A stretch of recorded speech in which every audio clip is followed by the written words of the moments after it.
नमस्कार दोस्तों, मैं हूं ब्रजेश और स्वागत है कहानियों की दुनिया में आप सभी का। आज मैं आपके सामने हिंदी साहित्यकार देवेंद्र सत्यार्थी जी के द्वारा लिखी गई एक कहानी, देशभक्ति की कहानी, एक पिता और पुत्री के प्रेम की कहानी लेकर प्रस्तुत हुआ हूं, पिता के लिए। कहानी को पूरा सुनिएगा। अगर कहानी आपको अच्छी लगे तो हमारे चैनल को लाइक, शेयर, कमेंट और सब्सक्राइब अवश्य कीजिएगा। शुरू करते हैं कहानी। देवकांत को काशी छोड़कर अमृतसर आए कुछ ही अरसा हुआ था। इस बीच उन्होंने शहर का कोना कोना झांक लिया। वे रास्ते, वे गलियां और शहर के बीचों बीच ऐसे गोपनीय ठिकाने भी जहां अंग्रेज सरकार के सिपाही सपने में भी नहीं पहुंच सकते थे। कोई मुश्किल आई तो वे एक कोने से दूसरे कोने पर सुरक्षित पहुंच सकते थे। फिर इस शहर में हर घर उनका घर था, हर शख्स उनका हमदर्द था। तो भला कौन उनका बाल बांका कर सकता था? तब भारत आजाद नहीं हुआ था। देवकांत भी अन्य युवकों की तरह आजादी की लड़ाई में कूद पड़े थे। वे एक क्रांतिकारी दल में शामिल हो गए। क्रांतिकारियों की धरपकड़ शुरू हुई तो देवकांत ने वेश बदला, नकली दाढ़ी मूछें लगाई, फिर अपनी 7 वर्ष की बेटी गौरी का हाथ पकड़कर अमृतसर आ गए। शहर के मशहूर वकील सोमेश बाबू उनके मित्र और सहपाठी थे। सीधे उन्हीं के यहां पहुंचे। सोमेश और उनकी पत्नी माया भाभी ने उनका खूब स्वागत किया। सोमेश बोले, तुम जब तक चाहो रहो, यहां पुलिस तुम्हारा सुराग नहीं पा सकती। हाँ, थोड़ी दाढ़ी बढ़ा लो तो अच्छा है। देवकांत के मन का बोझ उतर गया, लेकिन इससे भी बड़ी खुशी उन्हें यह देखकर हुई कि गौरी, जो गुमसुम उदास रहती थी, यहां आकर खुश है। असल में सोमेश बाबू की भी बेटी छोटी थी, राधा, बड़ी ही चंचल, हंसमुख, गौरी से 2 वर्ष बड़ी थी। उसने आते ही गौरी को गप्पों में लगा लिया। दोनों पक्की सहेलियां बन गई थी। अक्सर देवकांत सुबह सुबह नाश्ता करके निकलते, रात को देर से लौटते। वकील साहब भी अपने कामों में व्यस्त रहते थे, लिहाजा राधा और गौरी दिन भर साथ साथ खेलती, बातें करती। उनके खेल गुड्डे गुड़ियों के थे तो चरखे और तकली के भी, स्वदेशी कपड़ों और सत्याग्रह के भी। दोनों मिलकर किले बनाती, जिसे अंग्रेजों की फौज कभी तोड़ ही न पाए। होड़ इस बात की होती कि किसका किला ज्यादा मजबूत है। ऊपर तोपे भी लगाई जाती। किले के अंदर बंदूक तलवार वाले रणबांकुरे होते तो चरखा चलाने वाले गांधी जी के शिष्य भी। एक दिन राधा ने बातों बातों में गौरी से कहा, गौरी, तुझे पता है हमारे शहर में बापू आ रहे हैं, महात्मा गांधी। सचमुच गौरी की आंखों में चमक आ गई। हाँ, स्कूल में मास्टर जी ने बताया है, परसों आएंगे वे रेलगाड़ी से। हजारों लोग उनके दर्शन करने जाएंगे। कितना अच्छा लगेगा, राधा ने बताया। गौरी बोली, तब तो मैं भी उनके दर्शन करके आऊंगी। पिताजी बता रहे थे वे बच्चों को बहुत प्यार करते हैं, एकदम से पक्की दोस्ती कर लेते हैं बच्चों से। पर वे तो चंदा इकट्ठा करने आ रहे हैं ना, आजादी की लड़ाई के लिए। तू भला क्या देगी उन्हें? राधा ने पूछा। सुनकर गौरी सोच में पड़ गई। उसे पिता ने कुछ दिन पहले एक इकन्नी दी थी। गौरी ने अभी तक उसे संभाल कर रखा हुआ था। उदास होकर बोली, मेरे पास तो यही एक इकन्नी है। राधा हंसी, बोली, तू तो ऐसे कह रही है जैसे बापू तेरे हाथ से पैसे ले ही लेंगे। अरे पगली, बड़े बड़े लोग आएंगे वहां, इतनी भीड़ में भला कोई पास जाने देगा तुझे? गौरी बोली, अपने पिताजी के साथ जाऊंगी मैं। गांधी जी खूब अच्छी तरह जानते हैं उन्हें। अब राधा गंभीर हो गई, बोली, ठहर, मैं अपने गुल्लक लाती हूं, कुछ पैसे होंगे उसमें। राधा ने अपने गुल्लक से पैसे निकाले। 4.5 आने थे। उसने वे पैसे गोरी को दे दिए, बोली, इन्हें भी रख लो, ये मेरी ओर से बापू को दे देना।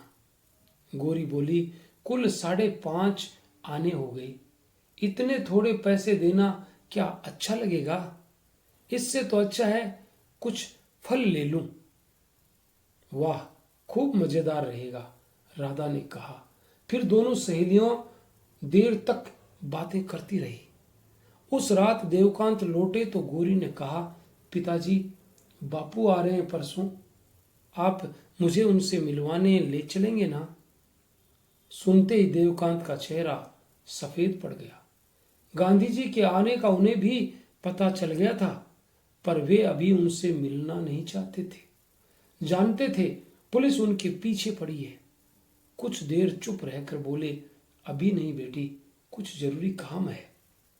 पर बेटी की जिद थी। नहीं पिताजी, काम आप बाद में कर लेना, बापू से मिलने का मेरा बहुत मन है। आप ही तो बता रहे थे बच्चों को वे बहुत प्यार करते हैं, कितना अच्छा लगेगा उनसे मिलकर। और हाँ पिताजी, मैं उन्हें फल भेंट करूंगी, मैंने सोच लिया है। अब देवकांत इनकार न कर सके, उन्होंने हामी भर दी। जिस दिन महात्मा गांधी को आना था, सुबह से ही प्लेटफार्म पर भीड़ होने लगी थी। सभी उनके दर्शन करना चाहते थे। देवकांत भी एक ओर खड़े थे। गोरी उनके कंधे पर बैठी थी।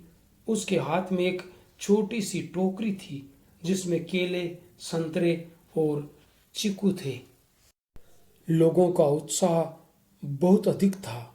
वे महात्मा गांधी का जय जयकार कर रहे थे, भारत माता की जय के नारे लगा रहे थे। इतने में रेलगाड़ी के आने की सूचना मिली। रेलगाड़ी आकर रुकी तो लोग उस डिब्बे की ओर दौड़े जिसमें गांधी जी बैठे थे। गांधी जी उस समय पुस्तक पढ़ रहे थे। उनका ध्यान किताब पढ़ने में था। एक हाथ उन्होंने बाहर निकाला हुआ था। लोग जो भी चंदा देते उसे लेकर वे भीतर रखे थैले में डाल देते, फिर हाथ बाहर निकाल देते। देखते ही देखते बहुत सी महिलाओं ने अपने गहने उतार कर दे दिए। सिक्के और नोटों की तो कमी ही न थी। लोगों का उत्साह देखते ही बनता था। न जाने कब गोरी देवकांत के कंधे से उतरी, भीड़ में होती हुई गांधी जी के पास पहुंच गई। बोली, बापूजी देखिए, मैं आपके लिए क्या लाई हूं। बापू ने किताब एक और हटाई, मुस्कुराकर कहा, तो लाओ ना। ऐसे ही नहीं बापू, पहले आप बाहर आइए, गोरी ने इठला कर कहा। गांधी जी ने किताब नीचे रखी और हंसते हुए बाहर आ गए। उन्होंने गोरी को पास बुला लिया, उससे बातें करने लगे। आसपास लोगों की भीड़ इकट्ठी हो गई।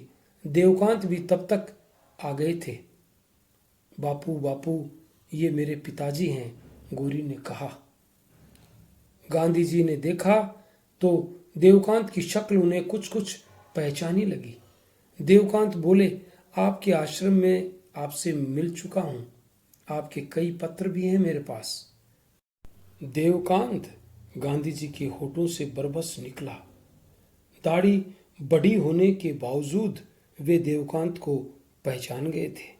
गोरी ने टोकरी बापू की ओर बढ़ा दी, बोली, बापू आपको भूख लगी होगी, ये फल आपके लिए लाई हूं, खा लीजिए ना। बापू ने टोकरी रख ली, फिर गंभीर होकर कहा, लेकिन मेरी भी एक शर्त है। वह क्या? गोरी अचकचाई। वह यह कि बच्चों की चीजें मैं मुफ्त में नहीं लेता, बदले में तुम्हें भी कुछ लेना पड़ेगा, गांधी जी ने हंसते हुए कहा।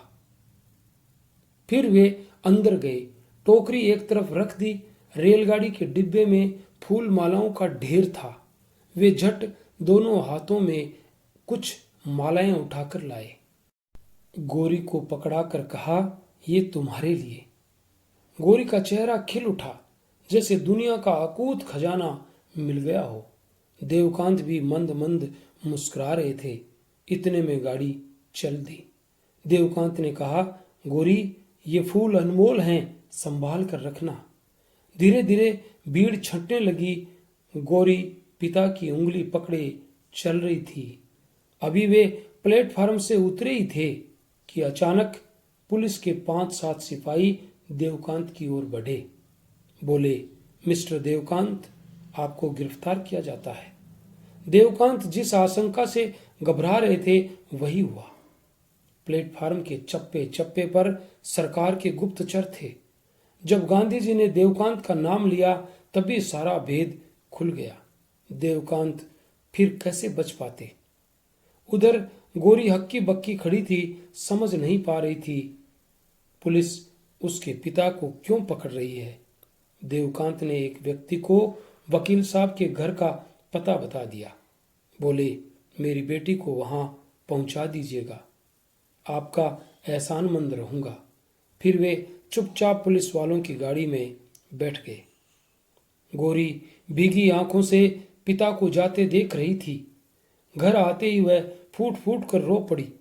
वकील साहब और राधा ने किसी तरह उसे चुप कराया। सोमेश बाबू देवकांत को जेल से छुड़ाने की कोशिश में जुट गए। शहर में जिसको भी पता चला कि बापू ने गोरी को मालाएं दी है, वह दौड़ दौड़ कर गोरी के पास आया। गोरी माला में से एक फूल निकाल कर दे देती। इस तरह देते देते सिर्फ एक फूल बचा। गोरी ने वह किसी को नहीं दिया। चुपचाप भीतर जाकर पिताजी का झोला उठाया। उसमें वंदे मातरम किताब थी जो उसके पिता को बहुत प्रिय थी। वह फूल उस किताब में रख दिया। अब गोरी गुमसुम उदास रहने लगी थी। दिन भर चुपचाप बैठी कुछ सोचती रहती। कभी कभी कातर होकर पूछती, मेरे पिता का क्या कसूर था, वे कब जेल से छूट कर आएंगे। उसे दिलासा देते देते खुद सोमेश बाबू की आंखें भीग जाती। अकेली राधा ही थी जो उसे किसी तरह बहलाए रखती। आखिर 2 वर्ष बाद देवकांत जेल से छूटे। जैसे ही वे घर आए, गोरी उनसे लिपट गई। फिर उसे कुछ याद आया। बोली, ठहरिए पिताजी। वह दौड़कर भीतर गई, किताब उठा लाई। देवकांत ने देखा, उसमें गेंदे का एक सूखा फूल रखा हुआ था। उन्होंने गोरी की ओर देखकर पूछा, ये क्या बेटी। गोरी बोली, बापू ने मुझे फूल मालाएं दी थी ना। एक एक फूल सब ले गए, लेकिन एक फूल मैंने बचा लिया आपके लिए। आपने भी तो भारत मां की आजादी के लिए कष्ट सहे हैं। देवकांत ने गोरी को उठाकर गले से लगा लिया। उनकी आंखें छलछला उठी थी। ये थी कहानी देवेंद्र सत्यार्थी जी के द्वारा लिखी गई, पिता के लिए। अगर आपको अच्छी लगी तो हमारे चैनल को लाइक, शेयर, कमेंट, सब्सक्राइब अवश्य करें। और मिलते हैं कल किसी नई कहानी में। तब तक के लिए all the best. Thanks for watching.